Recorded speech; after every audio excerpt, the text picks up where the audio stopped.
2025년 9월 7일 이재명 정부에 들어서면서 첫 부동산 대책이 나왔습니다. 97주택 공급 대책 다들 읽어보셨나요? 어떻게들 보셨습니까? 뭐 길게 얘기할 필요도 없습니다. 정말 중요한 사항만 짚어드리도록 하겠습니다.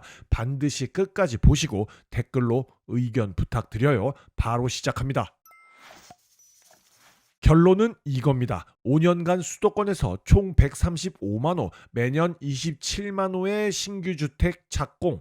5년간 총 135만 호가 많다, 적다 그냥 얘기하지 않겠습니다. 이제 이 공급 대책은 종교적인 영역이 된 것 같아요. 믿느냐 안 믿느냐 여러분들은 믿습니까? 자, 이거 한번 보세요. 2021년 2월 4일에 나온 주택 공급 대책입니다. 현 정부와 같은 문재인 정권이었죠. 정부, 지자체, 공기업이 주도하여 25년까지 서울 32만 호 공급, 현재 2025년이죠. 어떻게 됐을까요? 하지만 이번 이재명 정권은 다르다는 거죠. 정말 종교적인 영역입니다. 믿느냐 안 믿느냐. 그럼 총 135만 호를 어떻게 임기 내에 착공시킬까요? 먼저 공공택지는 LH가 직접 시행하겠다고 합니다. 폭리를 취하는 민간 건설사 따위에게 팔지 않고 LH에서 직접 시행해서 공급 속도를 높인다고 합니다. 3기 신도시는 물론 서울 서리풀지구,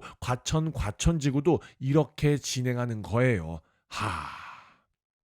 이제 공공택지 분양에서 상품 좋은 아파트는 없다고 보면 됩니다. 공공분양이나 민간 참여 공공분양이 전부예요. 이게 임대일지 분양일지 신혼희망 타운일지 아직 아무도 모릅니다. 어떻게 변할지도 몰라요. 민간 참여 공공분양으로 진행한다고 해도 민간 건설사가 들어올까요? 시행을 LH가 하는데 들어오고 싶을까요? 여러분, 시행을 공공에서 하면 말이죠. 상품이 좋을 수가 없습니다.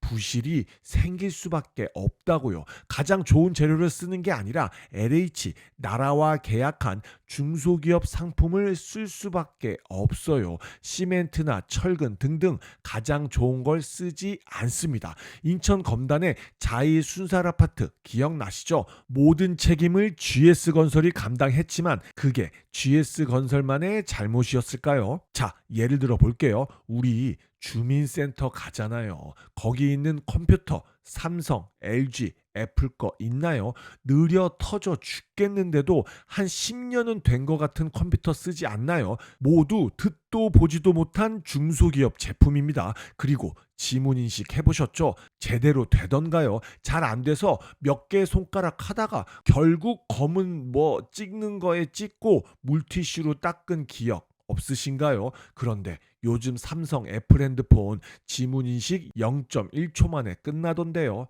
단적인 예이지만 모든 걸 보여주는 겁니다. 물론 나라에서 정부에서 한국 기업을 살려야죠. 한국 중소기업 물건 써야죠. 아파트도 마찬가지입니다. 만약 잘 돼서 시공을 민간 일군 건설사가 한다 해도 왜 좋은 상품이 나올 수 없냐? 시행사 LH에서 지정한 것들만 쓸 수 있습니다. 거기에 분양가 상한제 당연히 있겠죠. 싸게 분양하라 하겠죠. 노랑봉투법, 중대재해처벌법, 주 4.5일제 얘기도 나오고 공사 기간은 이제 3년에서 5년으로 늘어나고 있습니다. 될 수 있을 것 같아요. 제가 계속 말씀드릴 겁니다. 종교적인 영역이에요. 믿습니까? 다음, 도심 내 양질의 주택 공급을 확대. 솔직히 여기 있는 모든 얘기는 이미 오래전부터 나온 얘기입니다. 그런데 오래전부터 진행이 잘 안 되죠. 노후공공 임대주택, 임대로 사는 사람들의 동의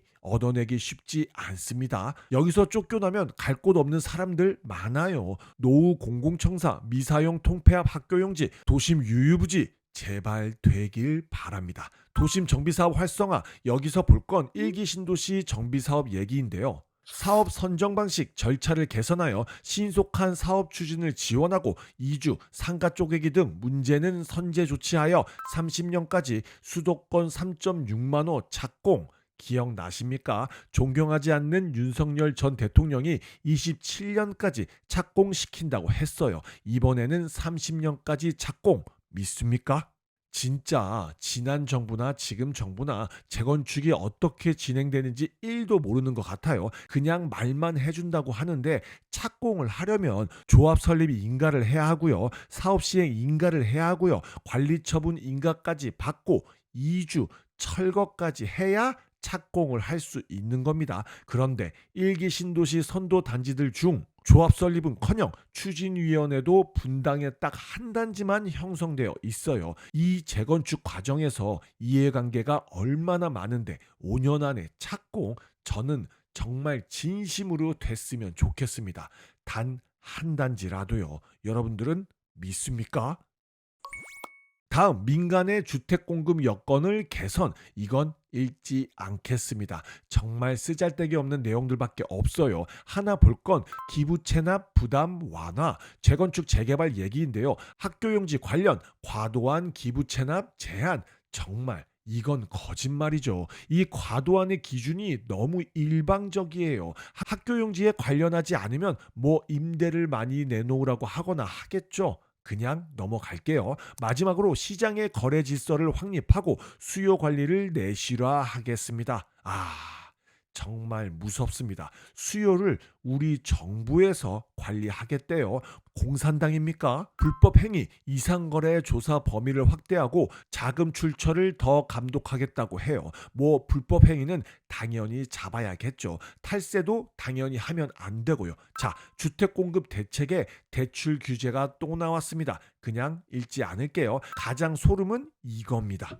토지거래 허가구역 지정권자 확대. 원래 지자체장에게 권한이 있었어요. 그런데 이제 국토교통부 장관이 직접 지정 가능합니다. 어떻게 될까요? 이제 점점 서울의 토지거래 허가구역이 늘어날 거예요. 마포구, 성동구, 동작구, 광진구, 강동구 이렇게 지정되겠죠. 그러면 어떻게 될까요? 서울 쏠림 현상은 더더욱 더 심해질 겁니다. 토지거래 허가구역에 주택을 매수하려면 실거주를 무조건 해야 하죠. 이제 경기도 사람들뿐만 아니라 지방 사람들도 서울에 몰려올 겁니다. 실거주 하러요. 서울의 전월세 물량은 더더욱 줄게 될 거예요. 왜? 실거주해야 하니까. 공공에서 빌라, 다가구, 오피스텔 매입해서 제공할 거라 괜찮나요? 믿습니까? 결론, 앞으로 서울의 상승은 막을 수 없습니다. 그리고 정말 아쉽게 3기 신도시의 상품 퀄리티는 그닥 높지 않을 거예요. 그런데 솔직히 말씀드려서 과거 SH가 주도한 마곡지구, 가밀지구도 상품이 별로입니다. 그런데 입지가 너무 좋아서 가격은 어느 정도 오르잖아요.